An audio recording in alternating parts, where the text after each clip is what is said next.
There were assumptions of his occupation. I don't even remember what he looks like or whatever his name was. And we lived in that street for 25 plus years. So Yeah, the more you guys talk about it, the more I realize I would not be cool with it, only because where I'm recording now is my study and it's at the front of my house. So I see people walking past. And even like the other day, I've got plants at the front of my house. I saw like someone walking past and they kind of like grabbed one of the leaves on my plant and looked at it. And in my inner monologue was like, let go of my goddamn plant. Like, what the hell are you doing right now? And it's just the plant, but like I just didn't like it. I'm like, stop touching things stop touching my property. Damien's like such a guard dog that as soon as that person touches the leaf, he just hears, put that plant down. And he's, what? What have I done? Man, since I've moved to this house, I'm finding out very dark, sad things about myself. Like the other day, this reminded me of, you know when the street sweeper comes past and cleans the gutters, right? The trucks that, Yep. Yeah. Like, yeah, they drive past to clean the gutters. Yeah. So the last time that happened, I happened to have my car parked in front of the house, so I didn't clean the gutters, right? So I missed the opportunity. The gutters are dirty. I was not happy about it. The other day, I'm working in the lounge room and I hear the street sweeper car coming and I yell out to my girlfriend, it's here. So I got up, ran outside, like moved my car from the gutters and like put it in the driveway so that my gutters would be cleaned. And my girlfriend was cracking up. She's like, you're reacting like it's the ice cream man. Like, what is wrong with you? I was gonna say kids are excited for the ice cream man. Adult Damien is excited for a street sweeper. Forget hearing green slopes. When I hear shh, I get excited. That's the noise I want to hear. Damien gets a burn. Damien gets a burn when people tell him to shh. If they do it long enough, he gets a bigger burner. Ooh, that's too much. That's gutter talk. Back to the question. Back to the question from cross country here.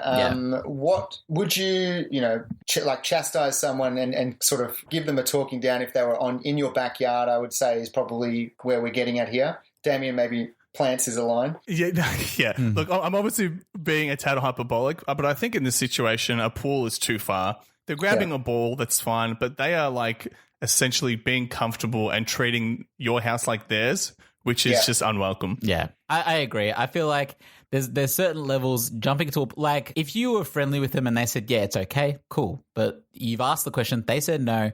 That's where it ends. That's pure and simple. I think the other thing is with the ball, it's your possession. You're going into someone else's property to retrieve your possession. So that's more or less sort of an eye for an eye, but you're gaining nothing from getting in the pool. No, Tom. That's a dangerous logic because this guy's going to be like, I was just grabbing my inflatable flamingo that fell in your pool. He's going to use that. You can't use that mentality. It's a good point. So you give an inch, you get a mile. That's right. Yeah, all right. I think we'll leave it there then for cross country then. Now, Marcus, you are up. Yes. Now, look, I wasn't very sporting in my youth, but there was a few achievements that occurred. I also was cut from a grand final team, Tom. It was in tennis. It was actually hilarious. I'm not going to use this one, but I got cut because it was like, not cut so much. It's like there's 3 weeks of finals and they just interchanged people. I was definitely the worst person, so I was put in the match before the grand final. So, like, if we make it cool, you're not going to play the grand final. We're almost guaranteed to get there. So, I was cut from the grand final. I didn't care. Still got my trophy. I thought you were about to say something like I was playing singles tennis and my coach cut me. It's like, no, we just forfeit. We don't play the game. You're shit. Doubles, baby. By the sounds of your tennis coach, they're doing what most sports teams do, and they rest their best players the week before. Because they want to keep their best players strong for the actual final. But if it wasn't for me, we were in the grand final. That's a good point. But that's not it. That's not the achievement. My greatest achievement was in swimming. I received the bronze star. Now, for those who don't know, bronze star is a certain level in swimming, especially at a young age, where it's pretty much up to lifesaver. Like you get the bronze star and then you got to get silver and gold would be lifesaver, whatever. That's my understanding of it. Now, I got this. My greatest achievement of getting this was because I skipped many levels of swimming to get that.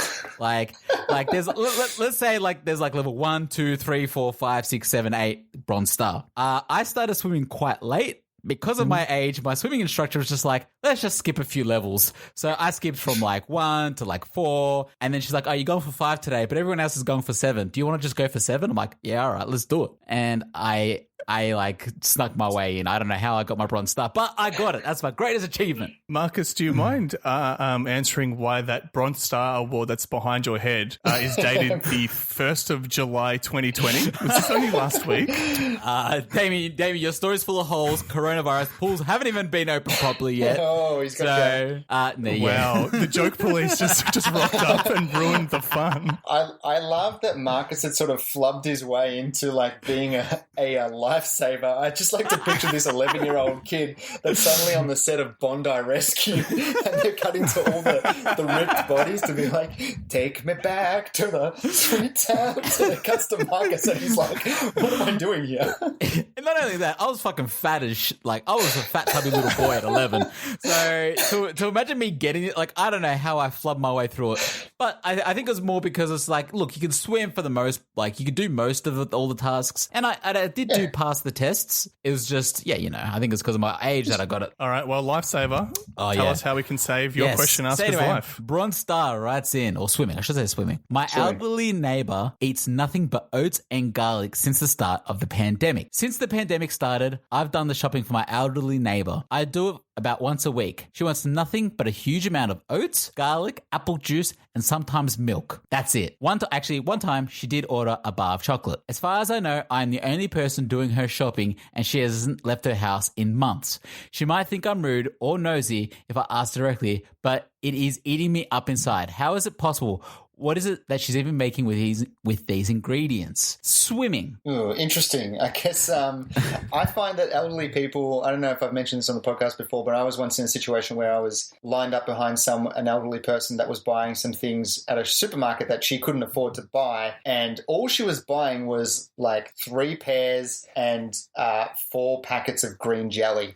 And like, that's not the sustenance that you would need to survive. But maybe it's that you get to a point when you're so old that you're basically running on fumes and you can just sort of coast to the end and I'll eat garlic and oats and that's all I need. Honestly, like my grandpa, he a lot of the time is like, I just have coffee and fruit. He's like, that's all I need.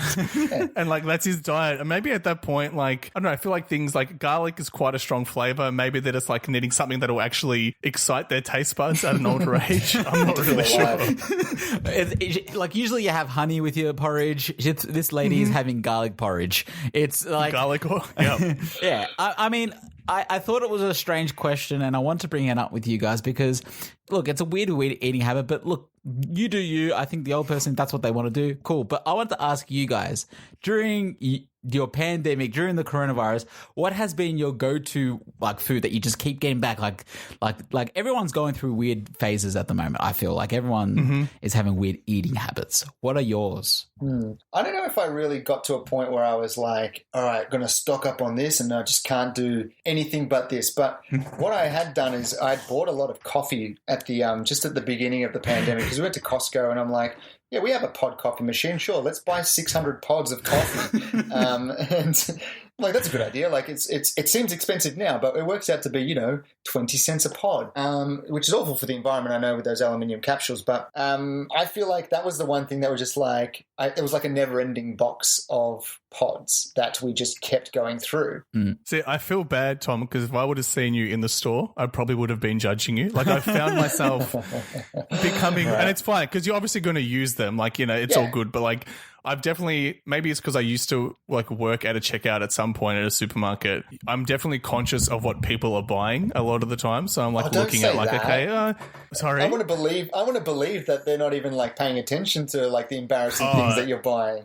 No, like every now and then, like you obviously can kind of like zone out, you're just scanning stuff, but every now and then, like that woman's thing that stood out to you, like there are the occasional things of like, well, this is a weird combination of things. Like, why are they buying this? Yeah. But it happens. I mean, it's happened to me before this is a weird series of events that happened, but before the whole coronavirus thing happened, I'm working in the office. I really needed Vaseline. I use it for my lips because they're quite dry all the time.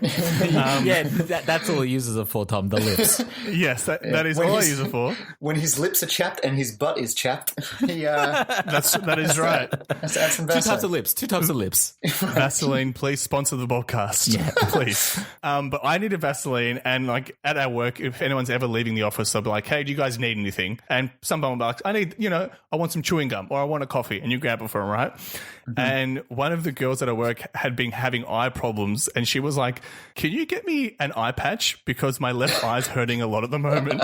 So I had to go to the chemist, and I bought a tub of Vaseline and an eye patch, and it is the worst look I've got from a sales attendant in my life, because I could just see her trying to piece together. Now, does he have a pirate fantasy? How do these go together? What is going on? Is the Vaseline for the peg leg? Like, what is happening right now? I would imagine she's thinking you've got a fake eye, the Vaseline's for in the eye, and you put the patch over it when you don't want to wear that in. I don't think so. I think her thought was, so butt pirates are real. It's a real thing. You're plundering the seas of arse. I love me booty. Yeah. Big night tonight. Arr, is what she said. So that's the most embarrassing thing that you feel that you've been judged about when you've had to purchase. Absolutely. And to answer Marcus's question, cheese and crackers has been my old faithful. Like saladas and some cheese has been really good comfort food for the last couple of weeks. Nice. I've loved cheese and crackers, but I've been on a little bit of a health kick lately, so I've been trying to avoid it. But before the health kick, the big thing that I've been purchasing that I never used to purchase in the past, but I've been seeing them on sales, and I'm bulk buying them, is Tim Tams. Tim Tams have been the go-to snack of choice for me. And they're great in so many different things. By themselves, they're amazing. But you can also crush them up, put them in with some ice cream, and you got yourself a homemade McFlurry there, baby. Don't think there's a Tim Tam McFlurry, but go on. There should be. There definitely should be. There should be.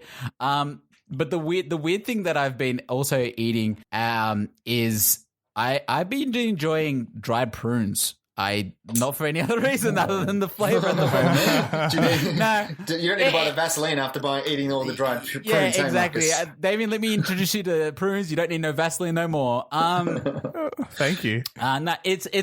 Look, I originally ate it for the health reasons, but now I'm liking it for the taste. It's a weird thing, but every morning I wake up and I have a prune. That's pretty much like prunes and bananas my breakfast. I have a question for the prune hound. Yeah. Like how many prunes are you putting away? Like, do you know when somebody opens a box of shapes, they're going to eat the whole box? When you open a bag of prunes, are you going to eat the whole bag of prunes? Don't be stupid, Damien. You'd be shitting for days, all right? Okay, all right. No. I have about like 2 in the morning, just, to get that flavor in your mouth.